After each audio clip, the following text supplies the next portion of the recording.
Hello, everybody. This is Chris Ward from Denver, Colorado, just one of thousands of associates of PPLSI coming to reach out to you today because I wanted you to get the right mindset around the business that you're in. Now, you're one of two people. Either you're already in PPLSI or you may be looking at this as a potential business opportunity. And I really want you to understand the business that you're in. And after watching a presentation by Mr. SimonSinek, I really looked at understanding the difference between the infinite game and the finite game, and understanding the PPLSI business that you're in. So let's get started. I first have to begin again where credit is due, and that is SimonSinek's book, The Infinite Game. And he identifies the finite game versus the infinite game by a few defining characteristics. First, in the finite game, there are known players. There are fixed rules. There's an agreed upon objective, just like as if you were playing a game of football or baseball. Now, in the infinite game, there are known and unknown players. The rules will change, and the purpose is to prolong the game. And when you look at the PPLSI business model, I want you to understand is that you're in an infinite game, and you're not just part of a business, you're part of a revolution. Now, there's 5 things you need to be an infinite player. For one, is you must have a just cause. You must have courageous leadership. You must have trusting teams. You have to have a worthy rival, and you have to have a flexible playbook. And when I get to the end of this presentation, I'm going to show you how we fulfill all those here in PPLSI. And I mentioned that you're not just part of a business when you get started with PPLSI, you're part of a revolution. And there are 5 major revolutions that I want to talk about that really shaped America. So if you're a history buff, you're going to love this. If not, this might be a refresher from elementary school. But the first revolutionary I want to talk about is Samuel Adams. He lived between 1722 and 1803. He became an activist in the 1740s, and in 1768 wrote the Massachusetts Circular Letter. In 1770, after the Boston Massacre, which really indoctrinated a lot of the colonists to participate in what would ultimately become the American Revolution. In 1774, Sam Adams was one of the founders of the First Continental Congress. In 1776, he was one of the signers of the Declaration of Independence. And what happened in 1783? That's right, the Treaty of Paris was signed, giving the United States, making it an independent country of England. Another revolutionary, Harriet Tubman. For those of you that have seen the movie Tubman, it was brilliant. She lived from 1822 to 1913. In 1844, married John Tubman, where she got her name. In 1849, escaped slavery to Philadelphia. In 1851, she began escorting slaves to freedom. In 1861, the Civil War began, in which she became militarized and joined the Civil War movement. And then what happened, as we all know, perhaps you know, in 1865? That's right, slavery was abolished. Now, another revolutionary, Susan B. Anthony, lived from 1820 to 1906. In 1837, she began her activism with anti-slavery petitions. In 1852, she joined the New York Women's State Temperance Society. In 1866, became a part of the American Equal Rights Association. And in 1890, began the National Women's Suffrage Association. And what happened in 1919? That's right, women's suffrage. The 19th Amendment was signed. Another revolutionary, Martin Luther King Jr., lived from 1921 to 1968. In 1944, became an activist. In 1948, he graduated from Morehouse. In 1955, following the famous Monterey bus boycott. And in 1963, he was a part of the famed March on Washington for Jobs and Freedom, in which he gave the famous I Have a Dream speech.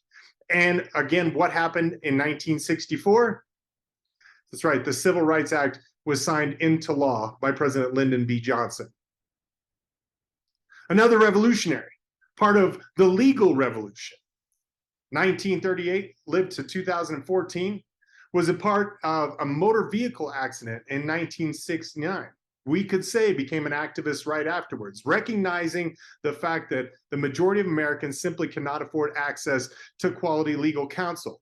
In 1972, founded the Sportsman Motor Club. In 1976, it became Prepaid Legal Services Incorporated. In 1983, it incorporated the network marketing model as a sales avenue to bring the sales plans to the field. And in 2011, it became LegalShield, and then reverted back in 2021 to Prepaid Legal Services Incorporated, or PPLSI. Now, Mr. Stonecipher had two goals. One was to protect every family in North America with our legal service plan, and the second one was to create more millionaires than any company in history. Our company's vision is simple. It's to provide equal access to the liberty, equality, opportunity, and justice that every human deserves. Now, the question you have to ask is, what's your story? I don't know your story, but I'm going to just share a little bit about mine. What can you guess happened back in 1976? That's right, I was born. Well, by 1997, I had become politically active following years in the U.S. of service in the U.S. Army. I got out in 2006, and in 2007 was introduced to LegalShield. In 2009, I went full-time after losing my video production company. And in 2012, I moved to Colorado, after which in 2018, I became the state director. And now in 2023, the network vice president for the state of Colorado. But what's your story as far as how you got started and why you got started with PPLSI?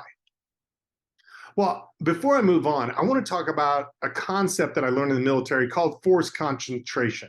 And this is why we need as many people out in the marketplace talking about what we're doing to help protect individuals, families, and businesses. Under force concentrations, you want to focus all of your resources on one objective. And what is that? Again, Mr. Stonecipher's first goal of covering every family in North America with our legal plan. We also have to maintain numerical superiority. We have to leverage our strengths, and we have to have a flexible playbook with a strategy attached to it.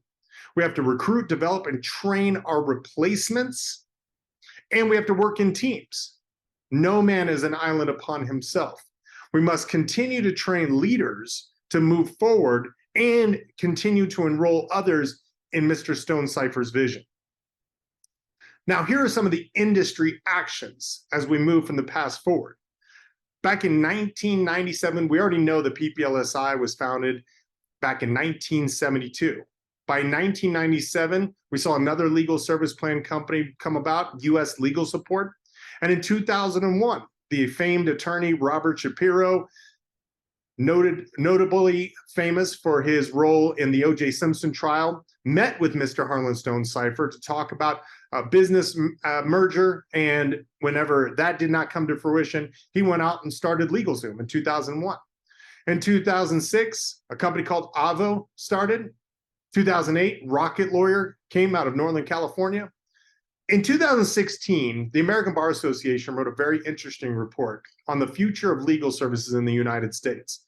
And in that report, they actually noted how legal service plans were going to be the wave of the future, about how attorneys could actually market legal services to the field. I would click on the button up here in the corner to actually watch an in-depth video that I share more information about this report as it regards individuals operating inside the legal services industry. Now, 2019, Robert Shapiro had left LegalZoom and started another company called Biz Counsel, focusing on small business legal plans.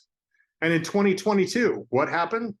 In August of 2022, Investopedia recognized LegalShield as the best overall online legal services, beating out all of our competition. There's 5 things that you need to understand to be an infinite player. We talked about these at the beginning. For one is you must have a just cause. You must incorporate the vision statement that we have for yourself. It has to be your mission. You must have courageous leadership. And I think that the field leadership that we have right now, not just at the corporate level, but our sales force from state to state, is the best we have ever seen in 50 years. You have to have trusting teams, not just the associates in your organization, but the associates that you're working alongside of you that may be sidelined. You must have a worthy rival. And our rival really is ignorance and injustice. because every day that somebody is treated unfairly and they do not have access to our legal service plan is because they simply do not know that we exist. And we must have a flexible playbook. And there's one thing that we can all be sure about is that things are always going to change. The core fundamentals of how we do our business will not change, but the tools we utilize to execute will continue to change. There's one thing that I've recognized as being an associate since 2007 is that people come into the PPLSI business opportunity for the financial opportunity that it presents. However, if you move that from the financial opportunity to the mission that we have, we cannot stop until every man, woman, and child is protected by our legal service plan. And if you really get that, then you'll never quit. If you've gotten some value out of this, I'm going to ask you to please like and subscribe. If there's any other thoughts you have, share them down in the comments section. I'd love to get back to you. And working together as a team, we can bring Harlan Stonecipher's vision to reality. This is Chris Ward from Denver, Colorado, signing off.